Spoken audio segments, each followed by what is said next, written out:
So I hope that was helpful for anybody that thought that was helpful. And for those that didn't, how dare you?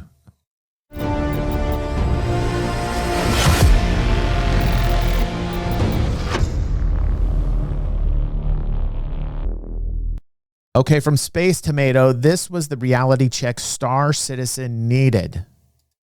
Shills, overwhelmed, haters, underwhelmed. Why isn't anyone ever just whelmed? After Star Citizen's biggest info drop of the year, many fans are feeling whelmed. And honestly, that's new. It's not that CitizenCon Direct was bad. The next Star system will be in-game in a month. Players will get their hands on crafting at the end of the year. The latest Planet Tech is changing the game in visuals, and it sounds like in minables as well. And the next year is filled with a ton of spaceflight and FPS-focused content, and the first interactable alien species in game. This event, for the first time in CIG's history, actually felt realistic. It was a look at Star Citizen right now, not potentially in a year, or more likely in 4 or 5. After seeing hype-filled feature showcases every year, 2025 gave us a sobering look at where Star Citizen is at the moment, and some of what to expect from it. It wasn't long enough. To be frank, it wasn't long enough. Like, I think we are officially spoiled with CitizenCon, that we need a longer CitizenCon. I only got to spend 2 hours with you guys, which was not enough time. Like, I literally need at least a full day with you guys. It's the only weekend of the year that I can stream.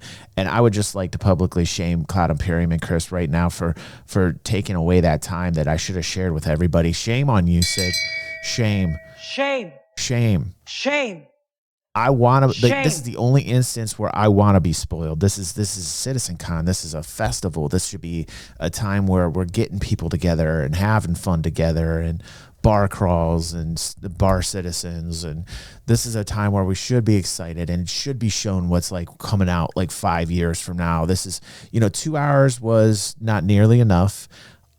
It was a mixed review here on the show, but we all had fun together, so it made it a blast that we all got to hang out together. But I definitely need I think this is a mistake. If this is the route they're going to do, and they're going to do another CitizenCon Direct next year, and it's going to be a 2-hour thing again, it's like, come on. Like, a lot of us said this was like a glorified Inside Star Citizen, or Inside Star Citizen meets Quasi Star Citizen Live type of thing. We didn't feel like we got what we wanted, or enough of the excitement. It's more of the vibes. It's more the feeling. Like, you want to see other people be excited with you and be like, yeah, we're making this dream come true kind of vibe, right? And that's what CitizenCon Direct was missing. Put a 1 if you guys agree with that. Like, the fan base needs to feel the vibes. It's so very important, actually. Like, you have to connect to the fans on that level. I know it sounds kind of corny or hokey or cringy, but you absolutely need to keep those vibes alive in order to keep people interested and keep people in the game. It's super important that they do this, that they do a CitizenCon where they're bringing people in. It's real people, real time.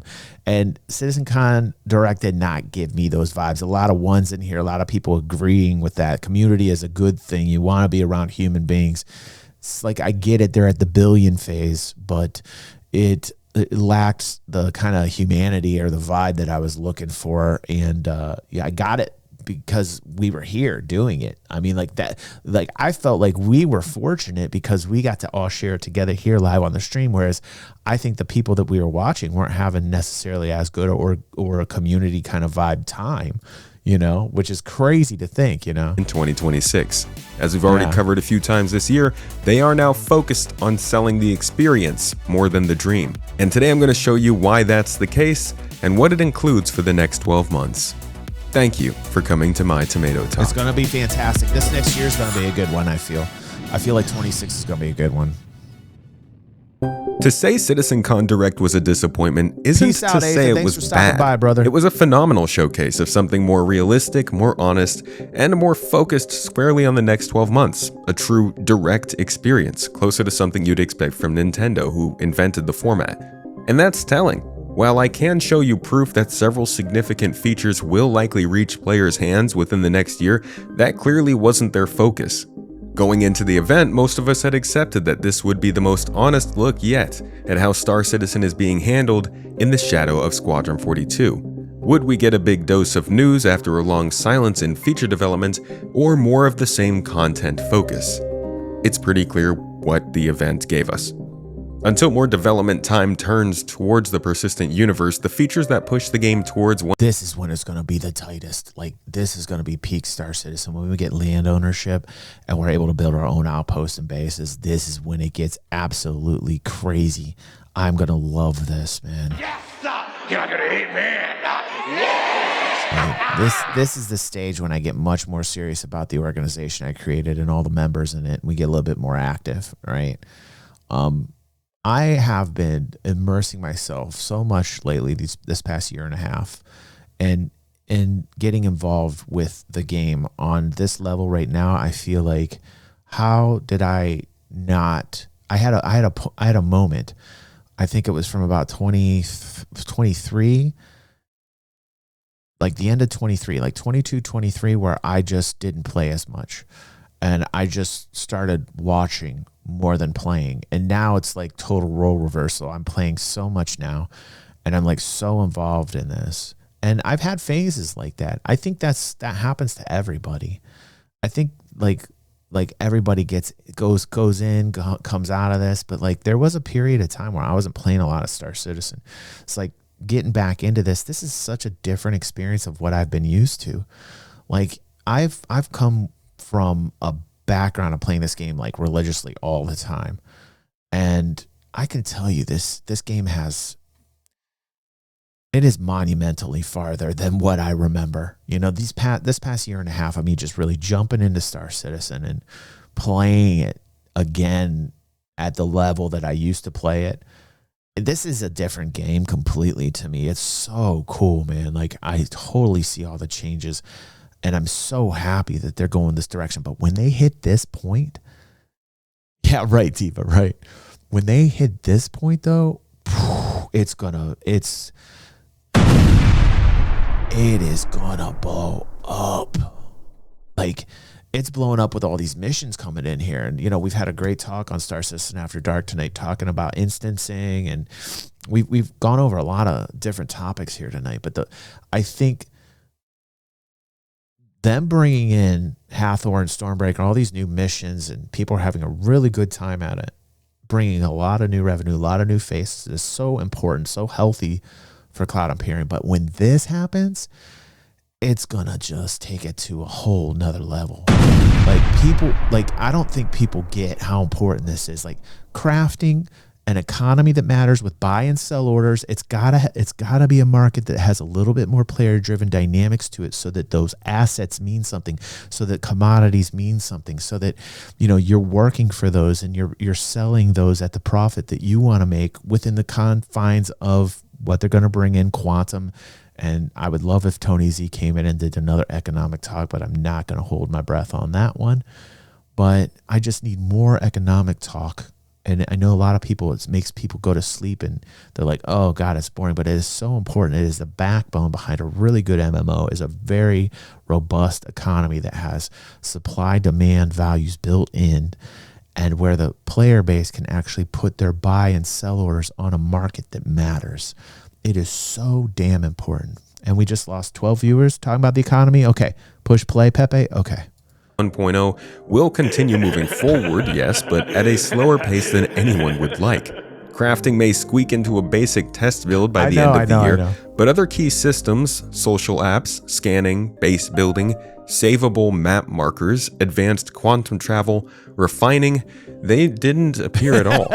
That says a lot about where the priorities still lie. So for those who loved the feature development era, the folks who thrived through the 3.x cycle of updates, this CitizenCon felt kinda disappointing. That much was clear in my recent conversation with 10#42. But if you've been enjoying the 4.0 era starting here in 2025, the age of storylines, regular content deliveries, new factions, weapons, ships, sandbox activities, and mission chains, this event offered some exciting insight into the rest of 2025 and into 2026.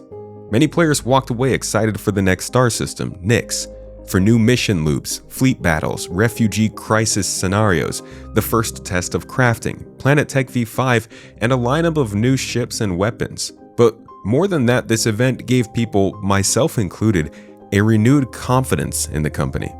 For years, CitizenCon presentations mixed realistic near-term goals with far-off dreams, sandworms, base building, server meshing, AI piloting ships, pyro, the whole journey to 4.0. I love that shit though. You know, I know this is the type of stuff that gets burned by the majority of the content creators out there, I think, because it's so easy for them to roast and make money off of this. But I absolutely loved seeing the future. Call me a dreamer. Call me somebody who loves this shit. But I'm not the only one. There's plenty of people. Wait, did John Lennon say that? That was literally, I did not know that. Okay. All right. I wasn't taking it from John Lennon. I actually did say that without thinking about that song. But thank you very much, Pepe. I want a dream. I mean, it's how we got here. I don't like the people that shut down the dreams. You know, like it's the dreamers that make the shit happen. The dreamers make the dream a reality. Like quite literally, the belief behind the actual project or movement or whatever it is, that belief can manifest itself into reality. And I don't think people get that on the whole. They don't understand creators. They don't understand people who want to create something, and they don't get the process. And the process really relies upon getting people on your side, believing in a dream becoming a reality. And you can see this is one of the most successful endeavors of that ever. This is dreams, you know, manifesting into reality right now. And I like this stuff. Like, this is what makes CitizenCon great for me. Like, I personally love this. So I kind of disagree with Space Tomato a little bit on this. I do like that his take on them being more realist, but I don't think that comes from a good place. I think that just comes from them like being like, okay, we got 2 hours. Like, that's what we got. We're going to give them 2 hours now. We almost have $1 billion. Like, we're going to put out what we want to put out now. Like, we're not going to be beholden to anybody at this point. They're hitting the Billy face, right? Like, it doesn't mean that they're bad now, that they're bad people. It just means they're at a different phase of development now. They've hit the Billy mark, guys. Like, I see people pontificate about this, like, oh no, you know, it's just the business. It's where they're at now. They can't go too far on the end of that spectrum, because then they'll lose a lot of the fire. And that's why I get worried about these CitizenCon directs. Like, it'll look more corporate than anything if they keep bringing out these CitizenCon as 2-hour events. And people will be like, wait a second, what's going on here? This is feeling like more like an EA presentation. Like, what it, you know what I mean? Like, so they got to be careful with this. Oh, player-made space stations and base building again. Those were exciting, but they felt more like looks at the long-term direction for most players than what was actually going to be playable next year. Peace 2025 out, Orson. Thanks is for different. being here, CIG Supermodel finally Orson. feels Love you, confident bro. that they've built enough of a game that the experience can sell itself, not the dream. Less hype, more measurable iteration, more quantifiable progress. It's the culmination of a years-long trend towards more professionalism from this company. The end of concept ship sales, the shift in trailer tones, the tighter control of public messaging, all of them signs of a maturing company. While that change disappoints some, it also reassures many people who I think are looking for more solid ground. People are walking away from these events not blown away, not let down, just simply whelmed.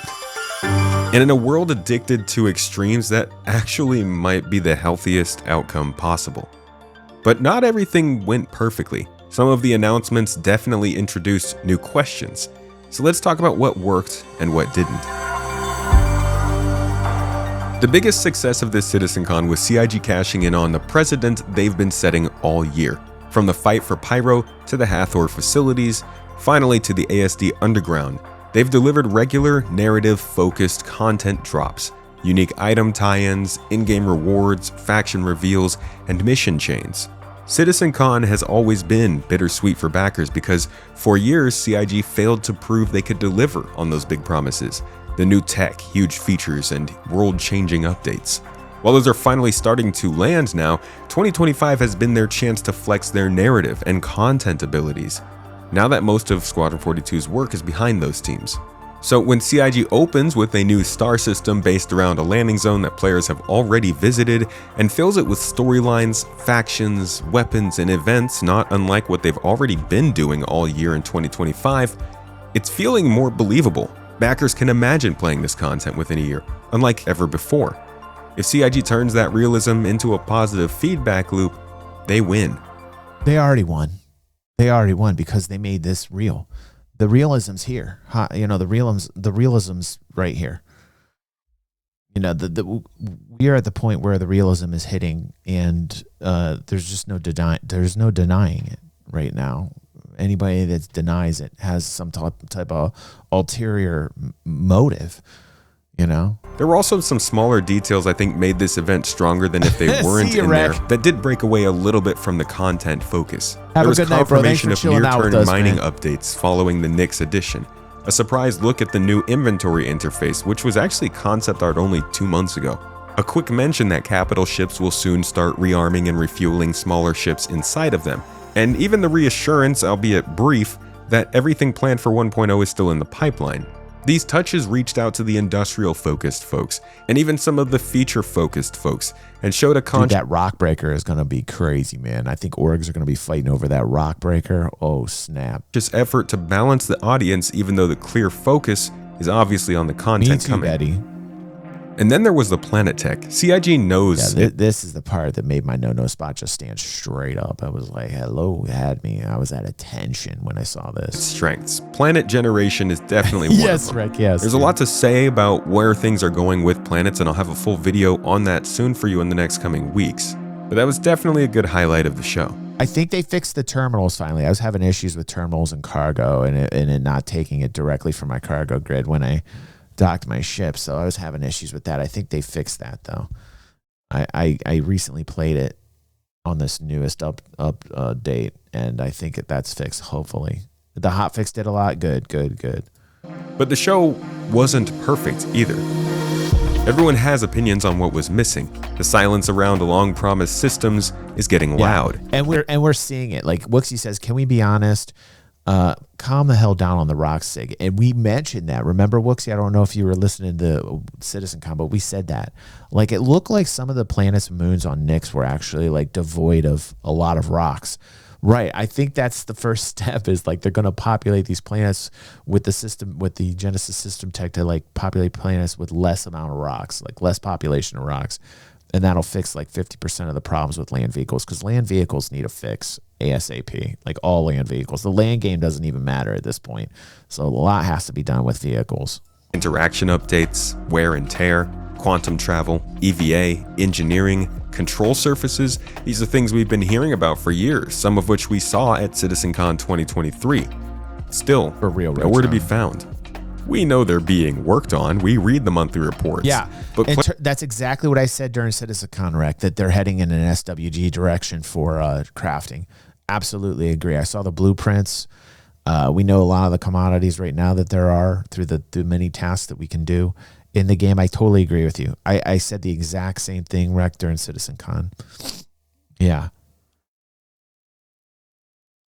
Yeah, Fatbird, we're going to watch your video next, bro. Wait till you watch Fatbird's video. I watched the first minute or two. We got to watch this tonight. It's like all the bloopers, the behind the scenes of his last Machinima. It's going to be fun. We're going to watch that next, Fatbird.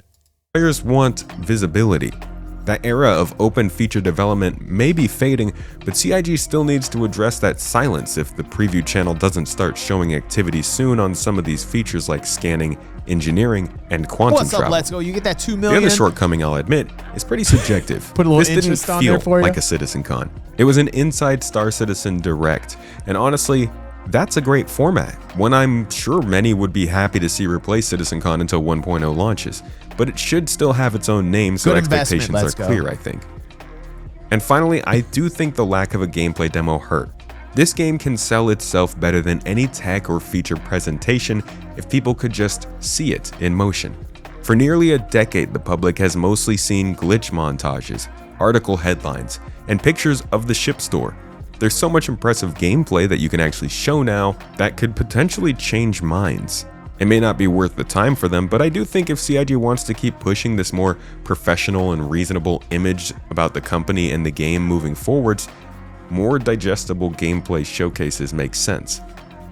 And you know, the beauty behind this is they have to pay $0 on marketing at all. I mean, they do have a marketing budget and they pay more than just $0 for sure on marketing. But like at this point, honestly, I think that the marketing is carried upon the backs of the people that are Star Citizen content creators.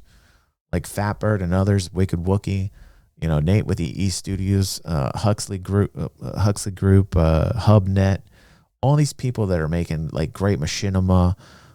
It's an advertisement for the game. It's like free advertisement for the game. Honestly, at this point, I think the community pretty much showcases the gameplay. I mean, like in terms of what Tomato's saying here, I would have to say, I think that the actual community showcases the game brilliantly. We watch a lot of content here on the channel at Star Citizen After Dark, and I have to say, the gameplay that we watched last week from Mongrel Squad was a great example of a PvP confrontation happening in Pyro. The trader was tough as nails. He did everything correct. However, he was surrounded by 4 pirates or 5 that knew exactly what they were doing. We call Captain Sorial, who's part of Mongrel, and hi, Sorial and Mongrel. These guys are like really good, experienced pirates, and everything went down so smoothly that I put out a highlight and I said, "This is MMO at peak MMO. This is perfection MMO. This is actually how it's done, and it's exciting for both the trader. I mean, at the time, losing that kind of money in Carbon Silk, maybe not the most, but I'm sure memorable. I'm sure a memorable experience, and that's what we want. That's the game we want." And it was on display there. So, these things happen. I know that my internet son Retro was asking me like, "Hey man, like I haven't had a lot happen to me in a while playing this game, And I was like, man, I got him to do what I'm doing lately, doing the drug running, man. And I'm having a couple confrontations for sure. Like, doesn't happen every single time, but it happens in the profession that I'm in right now that I'm trying to learn. And it's fun. Like you learn new professions and you either run into PvP or you don't, based upon the profession, and that's the beauty. That's the beauty of Star Citizen. Our engine demo, Squadron 42 gameplay, and trailer releases are all pretty clear signs of that.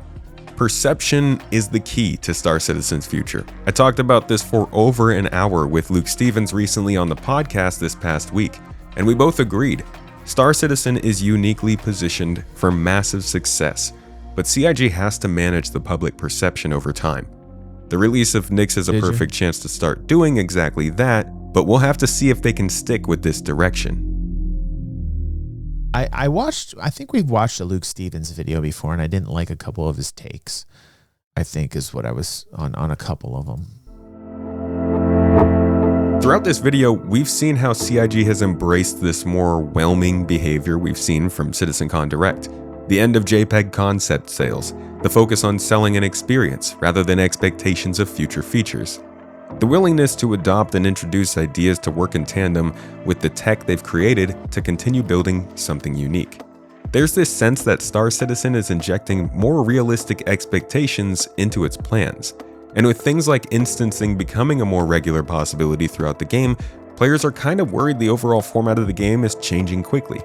It's possible. Star Citizen is clearly positioned as a more welcoming and mainstream experience on PC. People worry a little too much on this. I mean, like this was always in the cards. I mean, you absolutely need this with most MMOs, is to bring in like events, bring in new faces, bring in new money. This is something that we know. We're not new to this.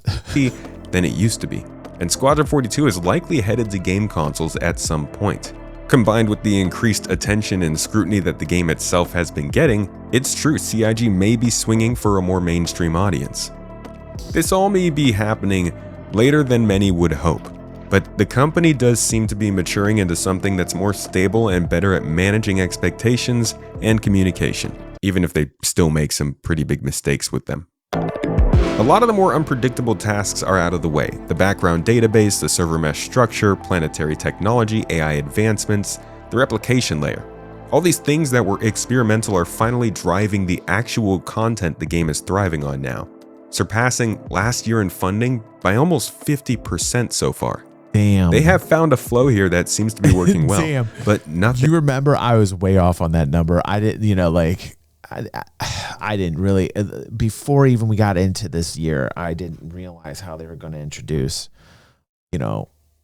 missioning as they are right now with DLC patching basically, and it is blown up. It is so successful, and it blew away what I thought. I thought they were going to be just shy of last year's number, and they're already like smoking it right now. It is crazy. Thing lasts forever, and they need to get the features added so that they can find that same flow says, but it's in failing, a post right? 1.0 world. Star Citizen has always been known for big budget, big names, a big timeline. In my opinion, it's nice to see them finally promising at least a near-term outlook that feels relatively smaller. As long as that preview channel starts giving players things to test, I'm happy this CitizenCon Direct left me feeling perfectly whelmed. That's a good Thanks for take. watching this video to the end. I hope it's clear that while I'm Tomato's got a good recipe in his music. You guys see that? Like, I will say this. Space Tomato's magic is the tonality of his voice and the music that he uses, the soundtrack and the flow of the narrative. Like, he has got that recipe down. Space Tomato, props to you, bro, for having that tonality of voice, that perfect music fill, and the way you can take your narrative and just make it flow through the whole video with great editing. Yeah, like Space Tomato, man. I'm Space Potato. He's Space Tomato. Space Potato. I still need to make that channel, Space Potato.